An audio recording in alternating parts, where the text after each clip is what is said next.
Programa Maravilha de Mulher está de volta e agora com uma convidada falando um pouco da saúde feminina, a doutora Maria Emília Barba, que é obstetra, ginecologista, e vai falar um pouquinho pra gente hoje. O assunto vai ser miomas. Isso, doutora? É isso. Prazer, viu, recebê-la aqui no programa Maravilha de Mulher, trazendo conteúdo para as mulheres de casa, né? Doutora, fala um pouquinho da sua formação.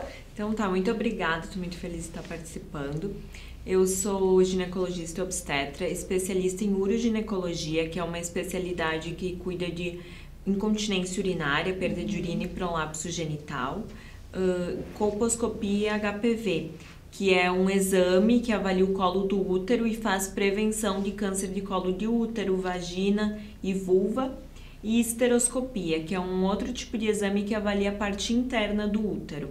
Algo bem novo, né? É, exatamente. Quanto tempo, assim, de mercado tem esses exames? Então, a esteroscopia é um exame novo que ele possibilita também cirurgia menos invasiva, porque não tem cortes, então é tudo feito por via vaginal, coloca a câmera dentro do útero, consegue tanto fazer a avaliação dessa parte interna do útero, avaliando miomas, pólipos ou cicatrizes uterinas, e consegue já fazer a cirurgia também através dessa câmera. Então, sim, é algo mais novo. A colposcopia já tem mais anos, porque ela veio antes, né?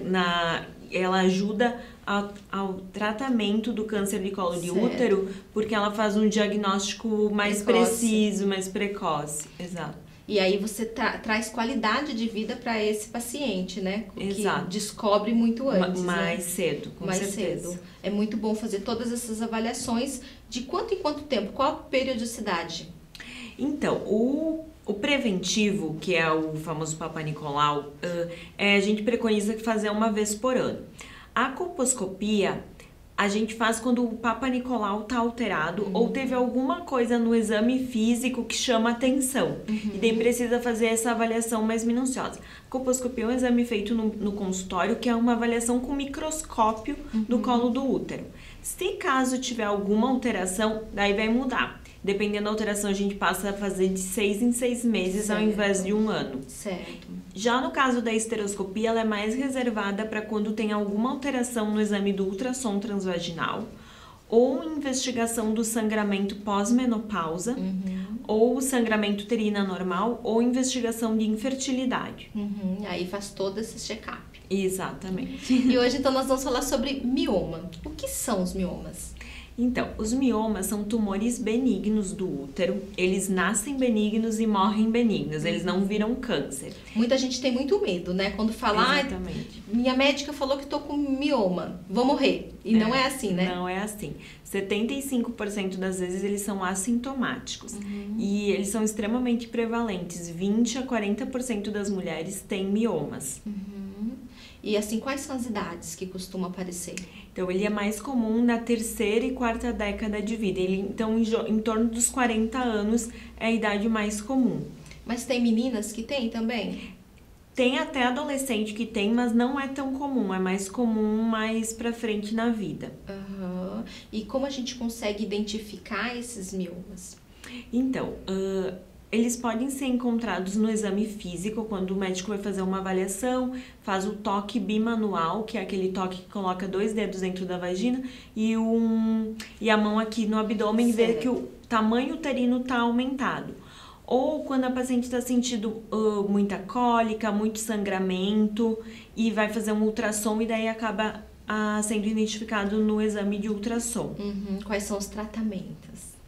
Então, os tratamentos do mioma vai depender da queixa da paciente. Então, as pacientes que são mais sintomáticas, ou seja, tem muito sangramento, pode ter aumento da frequência urinária, o tamanho sendo um mioma muito grande, ele pode até comprimir outros órgãos, daí a gente vai pensar num tratamento cirúrgico. Senão, a gente tenta controlar com medicação, com anticoncepcional ou outras medicações hormonais para diminuir o sangramento, o fluxo sanguíneo Se não responde a essas medicações, daí a gente parte para os tratamentos cirúrgicos, que vão depender do tipo de mioma.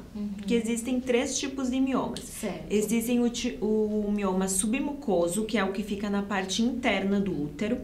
Esse tipo de mioma, ele está associado tanto a um sangramento aumentado quanto com infertilidade, porque ele ocupa o lugar que o bebê ocuparia. Certo. Então ele pode dificultar uma implantação, que a gente chama, que é quando o óvulo é fecundado e implanta dentro do útero. Isso pode ser dificultado pelo mioma submucoso. Certo. Daí, nesses casos, a gente pode fazer uma cirurgia por histeroscopia, que é por essa câmerazinha que coloca dentro do útero para retirar esse mioma. Já os miomas intramurais, eles ficam no meio do útero, no músculo do útero. Eles também podem aumentar o sangramento se eles tiverem algum componente submucoso.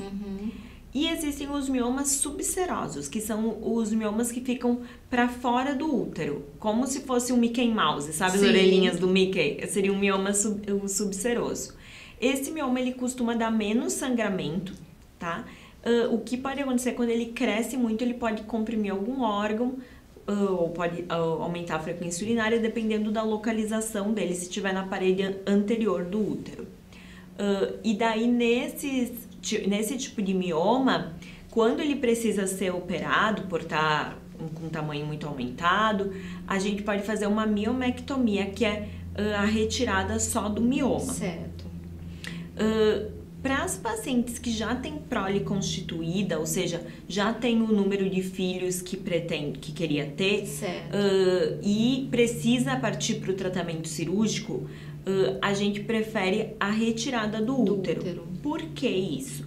Porque retirar um mioma não significa que ela não possa vir a ter novos miomas. Certo. Então, pode ser que ela precise um novo procedimento. Então, quando a gente parte para precisar do tratamento cirúrgico em uma mulher que já tem filhos... uma mulher que já está com a vida estabelecida, Exato. Né? Muitas das vezes já não quer mais mesmo, daí já aproveita aí. Exatamente, porque você não tem esse risco de Sim. precisar de um segundo procedimento no futuro. E existe, assim, aquele comentário de que, eu tô inchada por causa do mioma, isso acontece? Ou não, é gordura mesmo? Então, o mioma, até tem miomas que atingem tamanho de 1 kg, 2 kg, mas não é o mais comum. O mais comum serem miomas pequenos, que não precisa nem operar, pode acompanhar. É só em casos mais raros que ele acaba atingindo volumes maiores, que pode sim aparecer externamente, dar né? um volume abdominal.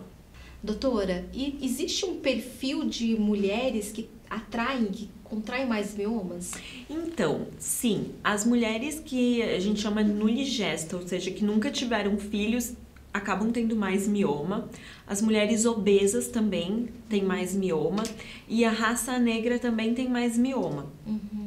Essa questão das obesas e das que não tiveram filhos é porque elas ficaram mais tempo expostas ao estrogênio, que existem 2 hormônios femininos, o estrogênio e a progesterona. Então, no caso das mulheres obesas, o tecido adiposo acaba fazendo uma conversão periférica, que a gente diz, no tecido adiposo do hormônio feminino, do estrogênio. Isso pode aumentar a chance de miomas, e porque a gestação ela fica menos exposta, porque ela está mais exposta à progesterona. Então, esse é o motivo pelo qual as mulheres que não têm filhos acabam tendo mais mioma. E a questão da raça negra é uma questão epigenética, então, que acaba tendo mais mioma. E é muito perigoso? Então, quando que o mioma ele é perigoso, tá? O mioma, que nem eu falei, ele nasce benigno e morre benigno. O que acontece é que existe um tipo de tumor, que é o leiomyosarcoma, que ele é um tumor maligno, que ele pode se confundir com o mioma. Por isso que numa primeira vez que uma mulher aparece pela primeira vez no ultrassom o mioma, a gente acaba repetindo esse exame de ultrassom dali a 3 meses, para poder fazer esse acompanhamento, porque quando o mioma não é um mioma, é um leiomyosarcoma, é um tumor maligno, ele tem um crescimento muito rápido, e isso é uma das coisas que nos chama a atenção. Certo. E existe algum medicamento que a mulher possa tomar para minimizar isso? Então, existem medicações que reduzem o mioma, só que como elas é algo que dura só alguns meses e depois ele volta a crescer, ou seja, algo transitório, não é algo duradouro, a gente utiliza essas medicações quando a gente está pensando em operar.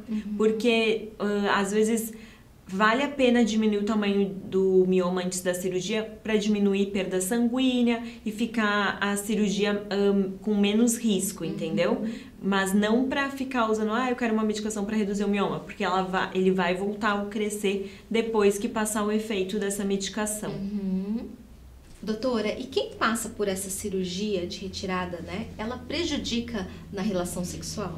Então, isso é uma dúvida muito comum, que as mulheres têm medo que depois da retirada do útero, elas vão ter um prejuízo da atividade sexual, mas isso não acontece. Inclusive, muitas mulheres notam melhora porque elas não têm mais a questão do sangramento, que às vezes acaba sendo um constrangimento para a mulher, que ela tem um sangramento muito aumentado, pode sangrar a qualquer momento, isso acaba influenciando na autoestima da mulher. E a cirurgia também, a gente tem muito cuidado para preservar o tamanho da vagina. Existem vários tipos de cirurgia de retirada do útero, existem cirurgias que mantêm o colo do útero, que não mantêm o colo do útero. Isso vai depender até da localização do mioma, mas a gente sempre tem o cuidado de não mexer no tamanho da vagina para a paciente não ter prejuízo na sua atividade sexual. Que bacana. Informações muito bacanas para mulher de casa, né, que fica preocupada com a saúde, com a qualidade de vida em virtude do aparecimento de miomas. O programa Maravilha de Mulher volta já, não saia daí.